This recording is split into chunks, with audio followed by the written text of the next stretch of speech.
یہ رمضان المبارک سے قبل ہمارا آخری اجتماع ہے، پھر رمضان المبارک میں رمضان کی مصروفیات کی وجہ سے اجتماع نہیں ہوگا، پھر انشاءاللہ مئی میں ہمارا اجتماع ہوگا۔ شہر میں استقبال رمضان کے پروگرام ہو رہے ہیں، رمضان کیسے گزاریں پروگرام ہو رہے ہیں۔ میرے بھائیو، رمضان میں یہ دو کام کرنے کے ہیں، روزہ بھی رکھنا ہے اور قیام بھی کرنا۔ ایک سکہ محدث کا قول ہے کہ اللہ تعالیٰ نے رمضان میں دو جہاد رکھے ہیں، ایک دن کا جہاد ہے اور ایک رات کا جہاد ہے۔ دن کا جہاد روزہ رکھنا اور رات کا جہاد قیام اللیل کرنا، قیام اللیل کرنا۔ اور یہ دو کام ہیں جن کی فضیلت نبی اکرم صلی اللہ علیہ وسلم نے اکٹھی بیان کی صحیح بخاری کی حدیث میں۔ آپ سنتے ہیں، من صام رمضان ایمانا واحتسابا غفر له ما تقدم من ذنبه، جس نے رمضان کے روزے رکھے ایمان کے ساتھ اور اللہ سے ثواب کی امید میں، اللہ اس کے سابقہ سارے گناہ معاف کر دے۔ یہ حدیث یہاں ختم نہیں ہوئی، آگے فرمایا ومن قام رمضان ایمانا واحتسابا غفر له ما تقدم من ذنبه، اور جس نے رمضان کا قیام کیا ایمان کے ساتھ اور احتساب کے ساتھ اللہ سے ثواب کی امید میں، اللہ اس کے بھی سابقہ سارے گناہ معاف کر دے گا۔ اس حدیث کا آخری ٹکڑا ہے ومن قام لیلۃ القدر ایمانا واحتسابا غفر له ما تقدم من ذنبه، اور جس نے لیلۃ القدر کا قیام کیا، اس 1000 مہینوں سے افضل رات کا قیام کیا ایمان کے ساتھ اور ثواب کی امید میں، اللہ اس کے بھی سابقہ سارے گناہ معاف کر دے۔ تو گویا رمضان میں کرنے کے دو کام ہیں، دن میں روزہ اور رات میں قیام اللیل۔ ان ناشیۃ اللیل ہی اشد وطئا واقوم قیلا، اللہ کہتا ہے رات کا جو قیام ہے یہ نفس کو کچلنے میں بہت معاون ہے۔ ابھی آپ 3 نفسوں کی بات سن رہے تھے، اس نفس کو جو برائی کی طرف انسان کو لے جاتا ہے، اس نفس کو کچلنے میں فرمایا کہ رات کا قیام کرو، اللہ نفس کی خواہشات اس سے مارتا ہے۔ وَأَقْوَمُ قِيلًا، اور تمہاری زبان بھی بہت درست ہو جائے گی کہ رات کو قیام کرو گے، دن کو جھوٹ بولتے ہوئے شرم آئے گی کہ رات کو تو اللہ کے سامنے کھڑا ہونا ہے اور کھڑا ہوا تھا، یہ کیا کر رہا ہوں میں۔ یہ تمہاری بات درست ہو جائے گی، زبان درست ہو جائے گی، جھوٹ، غیبت، بہتان، گالیاں یہ سب چھٹ جائیں گی، رات کا قیام کرو۔ تو کتنے کام کرنے رمضان میں؟ 2 کام کرنے، سیام اور قیام۔ ہم بھی 2 کام کرتے ہیں بدقسمتی سے رمضان میں، اور بڑے پیمانے پر 2 کام ہوتے ہیں۔ ہم نے کرنا تو تھا کہ سیام یعنی روزے رکھیں اور قیام کریں، لیکن اس کی جگہ 2 کاموں نے لے لی معذرت کے ساتھ۔ نمبر 1 کمانا، کمائی کی دھن سوار ہے، سبزی فروش کو الگ دھن سوار ہے، فروٹ والے کو الگ دھن سوار ہے، کپڑے والے کو الگ دھن سوار ہے، جوتے والے کو الگ دھن سوار ہے، درزی کو الگ دھن سوار، سب کو ہی زندگی کے ہر شعبے سے تعلق رکھنے والا وہ کہتا ہے رمضان سیزن ہے کمانے کا، کماؤ، جائز کماؤ، ناجائز کماؤ، ذخیرہ اندوزی کر کے کماؤ، کمائی کا مہینہ بنا لیا ہے، ساروں کی توجہ کمانے کی طرف ہے، کماؤ، کما رہے خوب جائز ناجائز طریقے سے۔ اور نمبر 2 کھاؤ، کماؤ اور کھاؤ، بس یہ 2 کام۔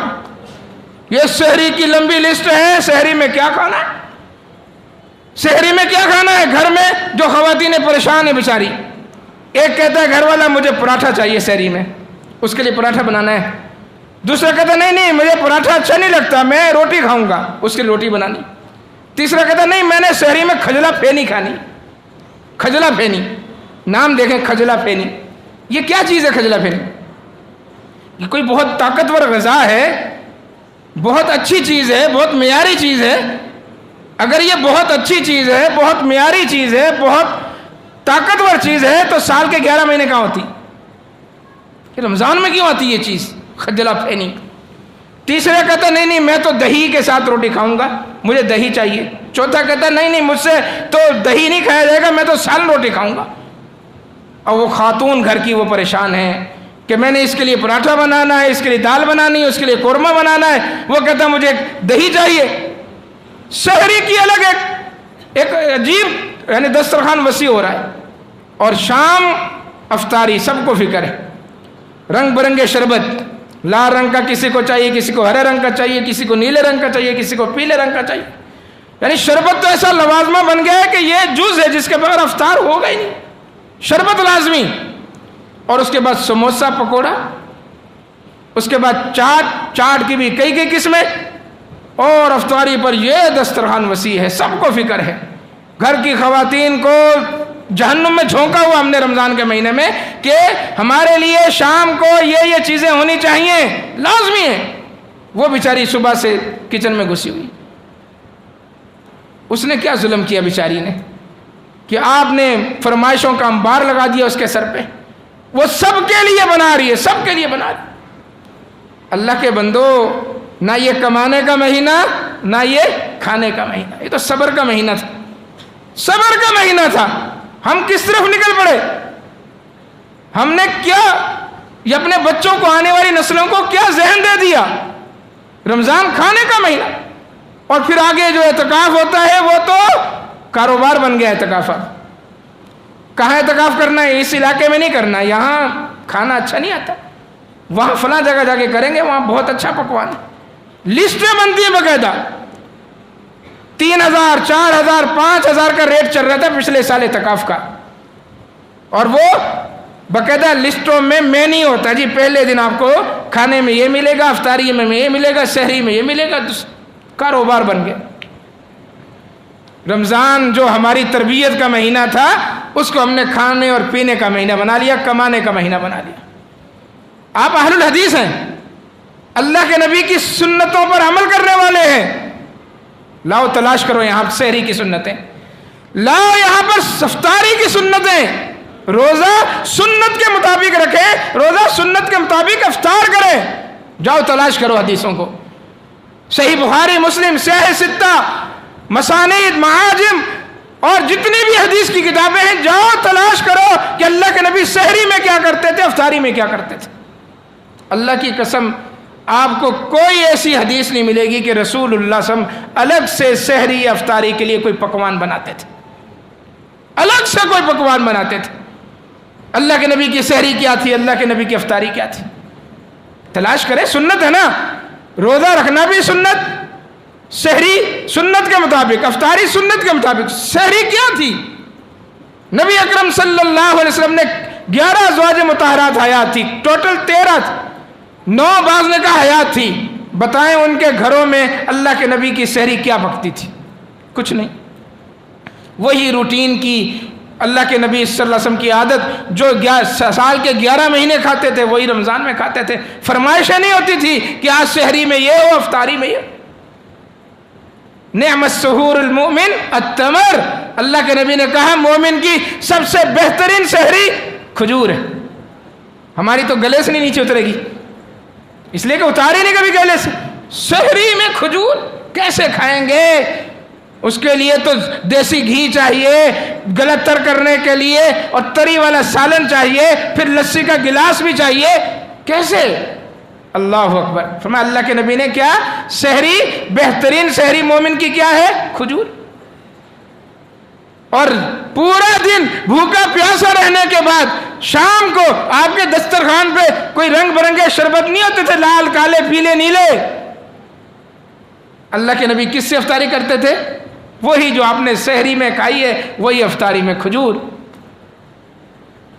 زندگی تو اس طرح آسان ہو سکتی ہے نا، وگرنہ اس دسترخوان کو سجانے کے لیے، وسیع کرنے کے لیے، افطاری کی رونق بڑھانے کے لیے آپ بھی وہ سموسے پکوڑے کی لائن میں کھڑے ہوں گے. بیگم کہے گی میں نے سالن بنانا ہے، میں نے تمہارے لیے بریانی بنانی ہے، قورمہ بنانا ہے، سموسے تو نہیں تل سکتی، جاؤ سموسے لے کر آؤ. افطاری کا ٹائم ہے، بیگم وہاں پر لگی ہوئی ہیں کچن کے اندر اور آپ سموسے پکوڑے کی لائن میں لگی ہوئی ہیں. افطاری کا ٹائم للصائم فرحتان، وہ جو فرحت خوشی کا ٹائم ہے. ان للصائم عند فطره لدعوۃ ما ترد، فرمایا صائم کے لیے، روزے دار کے لیے افطاری کے وقت کی دعا ہے، ایسی دعا کہ اللہ وہ رد نہیں کرتا. ان للہ یتقا عند کل فطر، افطاری کے وقت جھتے کے جھتے، گروہ کے گروہ، جماعتوں کی جماعتیں اللہ جہنم سے آزاد کر رہتا ہے، اور ہم سموسے پکوڑے کی لائن میں کھڑے ہوتے ہیں. اس طرز زندگی کو بدلے میرے بھائی. یہ آفتیں، یہ مہنگائی کا جو رونا ہے یہ ہم نے خود پالا ہوا ہے. اپنی چادر دیکھ کر پاؤں پھیلائیں نا، اپنے دسترخوان کو چھوٹا کریں. سنت کے مطابق افطاری. یہ نہیں تھا کہ اللہ کے نبی صلی اللہ علیہ وسلم کچھ کھاتے پیتے نہیں تھے. آپ کو گوشت بہت محبوب تھا, گوشت کھاتے تھے اللہ کے نبی, شوق سے تناول فرماتے تھے. اللہ کے نبی صلی اللہ علیہ وسلم دودھ نوش جان فرماتے تھے. آپ کو دودھ پسند تھا, کھجوریں پسند تھی, سبزی میں کدو پسند تھا. اللہ کے نبی صلی اللہ علیہ وسلم کو بے شمار چیزیں پسند تھیں, لیکن فرمائش نہیں کرتے تھے کہ بیگم آج افطاری میں یہ ہونا چاہیے. جیسے ہم لسٹ تھما دیتے ہیں, بتا دیتے ہیں کہ یہ کرنا ہے. امام ابن القیم رحمہ اللہ نے لکھا ہے کہ میں نے بڑی کوشش کی, بہت تلاش کیا. زاد المعاد جو کتاب تھی انہوں نے سفر میں لکھی, اس میں اللہ کے نبی کی جو سنتیں لکھی اس میں لکھا ہے کہ مجھے افطاری اور سحری میں سوائے کھجور کے اللہ کے نبی کی اور کوئی خوراک ملی نہیں ملی.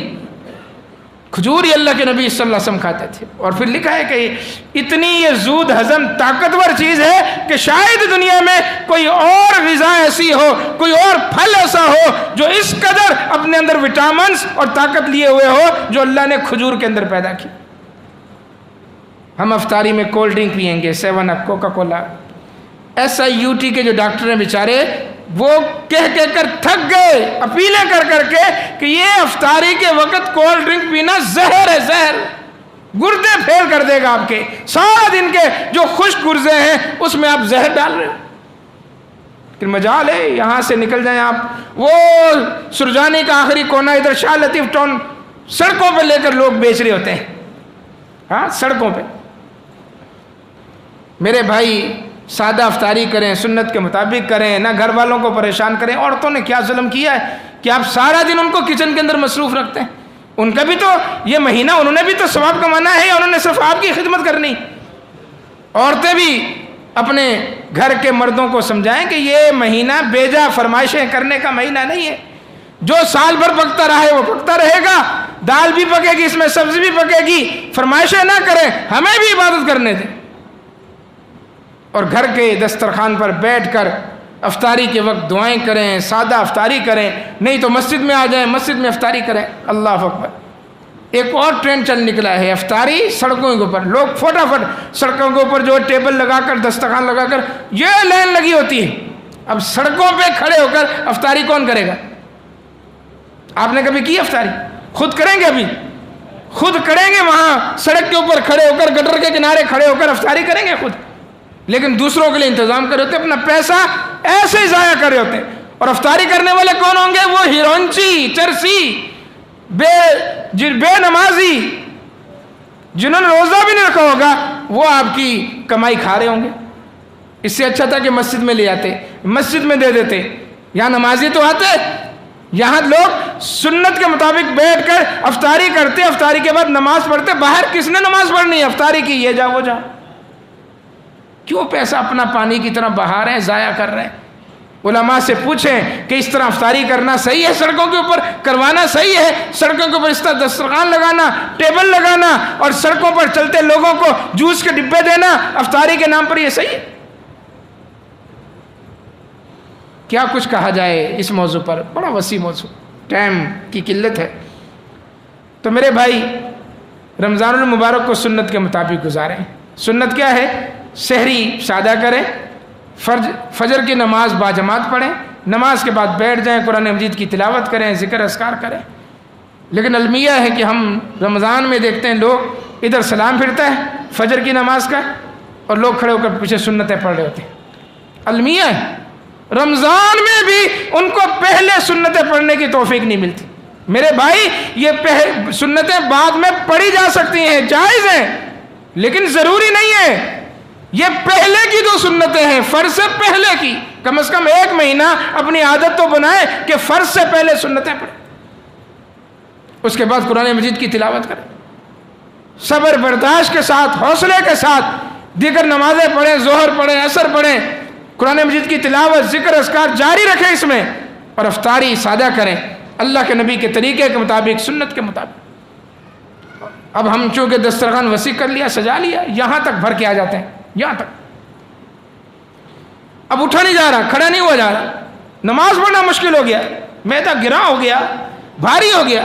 تو کس نے کہا تھا کہ اتنے وسیع اور عریض دسترخوان سجاؤ اپنے؟ اب نماز پڑھنا مشکل ہے, بڑی مشکل سے نماز پڑھی ہے, اب وہ جو پان کھانے والا ہے، سگریٹ پینے والا ہے، نسوار رکھنے والا ہے، اس سے نماز پڑھنا ہی مشکل ہے۔ لوگ نماز پڑھنے آتے ہیں، باتھ روم میں جا کے سگریٹ پی رہے ہوتے ہیں، کیونکہ یہ ضروری ہے۔ اللہ اکبر، اپنی عادتیں چھوڑنے کے لیے تیار نہیں۔ یہ رمضان آتا ہے گزر جاتا ہے، رمضان آتا ہے گزر جاتا ہے۔ 30 سال 25 سال 50 سال 60 سال جس کی عمر ہو گئی ہے، اس نے 20 25 40 رمضان بھگتا دیے بیچارے نے، لیکن تبدیلی نہیں، کوئی تبدیلی نہیں آئی۔ داڑھی اسی طرح کاٹ رہا ہے، سر اسی طرح کش پہ کش لگا رہا ہے، نسوار اسی طرح رکھ رہا ہے، شلوار ٹکنے سے اسی طرح نیچے ہے، داڑھی نہیں رکھ رہا، نمازی نہیں بن رہا، عقیدہ درست نہیں ہو رہا، سنت کے مطابق زندگی نہیں گزار رہا، کیا فائدہ اس رمضان؟ تبدیلی نہیں آ رہی۔ تو جب رمضان کو سنت کے مطابق گزاریں گے تو تبدیلی آئے گی نا، اللہ کے نبی کے طریقے کے مطابق گزاریں گے تو۔ اور بعض لوگ بیٹھ جاتے ہیں، کھائی جا رہے ہیں کھائی جا رہے ہیں کھائی جا رہے ہیں، اب نماز نکل گئی۔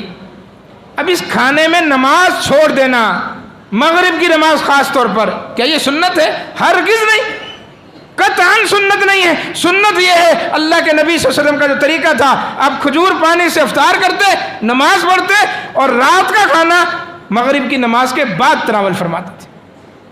ہم نے سب کچھ پہلے ہی کھا لینا ہے، پھر نماز کیسے پڑھی جائے؟ اب چونکہ بھر لیا یہاں تک، مغرب کی نماز پڑھنا مشکل، اب تراویح پڑھنا اس سے بھی زیادہ مشکل۔ تراویح نہیں پڑھی جاتی۔ اللہ کے بندے اگر سنت کے مطابق افطاری کی ہوتی تو تراویح کے لیے دل بھی آمادہ ہوتا، کھڑے ہونے میں مزہ بھی آتا۔ اللہ اکبر۔ اور تراویح، ہماری تراویح کیا رہی؟ تراویح رہے گی 1 گھنٹے کی، صرف 1.5 گھنٹہ بمشکل، جس میں عشاء کی نماز بھی، تراویح بھی، وتر بھی، سب بھگتانا ہے۔ اور اگر حافظ نے تھوڑی سی تاخیر کی ہے، یار یہ حافظ بڑا سست ہے، اس کو بولا جلدی پڑھا کرے، 1 گھنٹے میں تراویح پڑھاتا ہے، 1.5 گھنٹے میں تراویح پڑھاتا ہے۔ اللہ کے نبی صلی اللہ علیہ وسلم کی تراویح 3 دن جو آپ نے باجماعت تراویح پڑھائی، اس میں دونوں چیزیں مذکور ہیں۔ 3 دن جو اللہ کے نبی نے باجماعت تراویح پڑھائی، اس میں دونوں چیزیں مذکور ہیں، معیار بھی اور مقدار بھی، کوانٹٹی اور کوالٹی دونوں مذکور ہیں۔ سیدنا جابر کہتے ہیں صلی بنا رسول اللہ صلی اللہ علیہ وسلم 8 رکعات ثم اوتر، ان 3 دن جو آپ نے جماعت کرائی، 8 رکعت آپ نے پڑھائی تراویح اور 3 وتر پڑھائی۔ کتنی پڑھائی؟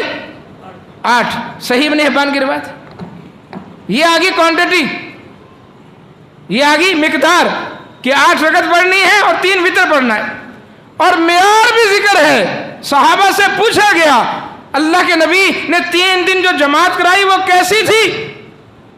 کہا مت پوچھو۔ امی عائشہ نے بھی اللہ کے نبی کی رات کی نماز کی تعریف کی ہے صحیح بخاری کے اندر کہ لا تسأل عن حسنہن، اللہ کے نبی کی رات کی جو نماز تھی اس کا جو حسن تھا اس حسن کے متعلق پوچھو ہی نہ۔ کیا حسن ہوتا تھا اللہ کے نبی کی نماز میں؟ اللہ کے نبی صلی اللہ علیہ وسلم نماز پڑھائی، 3 دن تراویح پڑھائی۔ صحابہ کہتے ہیں اللہ کے نبی نے جب ہمیں اجازت دی، یعنی سلام پھیرا، وتر پڑھایا کہ جاؤ اب اپنے گھروں کو جاؤ اور سحری کرو، تو ہمیں خدشہ لاحق ہوا کہ کہیں ہماری سحری فوت نہ ہو جائے، ادھر فجر کی اذان نہ ہو جائے۔ ہم گھروں کو گئے، ہم نے سحری کھائی اور فجر کی اذان ہو گئی۔ یہ ہے سنت تراویح۔ یہ 1 گھنٹے کی 1.5 گھنٹے کی کوئی سنت نہیں، لیکن بدقسمتی سے ہم اسی کو سنت سمجھتے ہیں۔ تو میرے خیال کے مطابق کم از کم 2-2.5 گھنٹے کی تراویح ہونی چاہیے۔ ایسے حافظ مقرر کیے جائیں جو ٹھہر ٹھہر کر قرآن پڑھیں، قیام اللیل کریں۔ 9 بجے اگر نماز ہو رہی ہے تو 12 بجے تک تراویح ہونی چاہیے، لیکن آپ چلے جائیں 10:30 11 بجے مسجدوں کو تالے لگ جاتے ہیں، تراویحاں ہو گئی، وتر بھی ہو گیا، سب کچھ ہو گیا، قیام اللیل ہو گیا۔ ہماری تو پھر بھی 8 ہے۔ ہمیں تو ان کو دیکھ کر حیرت ہوتی ہے جن کے ہاں 20 ہیں کہ کتنی جلدی بھگتا دی گئی ہوں گی۔ 1 گھنٹے میں 20 رکعت تو چل میں آیا والی کیفیت، یہ مذاق ہے۔ تو دونوں چیزیں لازمی ہیں جو حدیث میں نے ذکر کی۔ صحابی نے کہا وَصُمْتُ رَمَضَانَ وَقُمْتُهُ، اللہ کے نبی مجھے بتائیں میں رمضان کے روزے بھی رکھوں اور رمضان کا قیام بھی کروں، میں کہاں جاؤں گا؟ آپ نے کہا تو صدیقین کے ساتھ ہوگا، شہداء کے ساتھ ہوگا۔ تو رمضان المبارک کو اس طرح گزارنا ہے کہ روزے بھی رکھنے ہیں، قیام بھی کرنے۔ عمر بن قیس کہتے تھے رحمہ اللہ، تاجر بھی تھے، محدث بھی تھے، طوبیٰ لمن اصلح نفسہ قبل رمضان، خوش نصیب ہے وہ انسان جو رمضان کی آمد سے قبل اپنے نفس کی اصلاح کر لے۔ ہمارا نفس تو مائل ہے کاروبار کی طرف، کمانے کی طرف، جمع کرنے کی طرف، سب کو ایک ہی دھن سوار ہے، رمضان کیسے گزرنا ہے، رمضان کیسے گزارنا ہے، سحری کیسے کرنی ہے، افطاری کیسے کرنی ہے، یہ بھی لے آؤ وہ بھی لے آؤ، سب کچھ جمع کر لو۔ کہا جو رمضان سے قبل اپنے نفس کی اصلاح کر لے۔ کیسے؟ رمضان میں کیا ہے؟ رمضان میں روزے رکھنے، شعبان میں روزے رکھو، یہ نفس کی اصلاح ہوگی، اس سے تیار ہوگا نفس۔ شعبان میں روزے رکھو، رمضان میں کیا کرنا ہے؟ قیام اللیل، شعبان میں قیام اللیل کرو۔ رمضان میں کیا کرنا ہے؟ قرآن مجید کی تلاوت، شعبان میں قرآن کی تلاوت کرو۔ رمضان میں کیا کرنا ہے؟ صدقہ خیرات۔ اللہ کے نبی تیز ہوا کی مانند اللہ کے راستے میں صدقہ خیرات کرتے تھے، شعبان میں صدقہ خیرات کر کے، یعنی وہ کام جو رمضان میں کرنے ہیں وہ شعبان میں کر کے اپنے نفس کو اس کے لیے تیار کرو۔ اللہ وحدہ لا شریک سے دعا ہے کہ اللہ تعالی ہمیں استقبال رمضان کی توفیق عطا فرمائے، رمضان کو سنتوں کے مطابق گزارنے کی توفیق عطا فرمائے۔ رمضان جو صبر کا مہینہ ہے، برداشت کا مہینہ ہے، تربیت کا مہینہ ہے، تزکیہ نفس کا مہینہ ہے، اللہ ہمیں کم از کم اس رمضان میں وہ سب چیزیں جو گزشتہ رمضانوں میں ہم حاصل نہیں کر سکے، اللہ اس رمضان میں ہمیں وہ حاصل کرنے کی توفیق عطا فرمائے۔ اقول قولی ھذا استغفر اللہ لی ولکم۔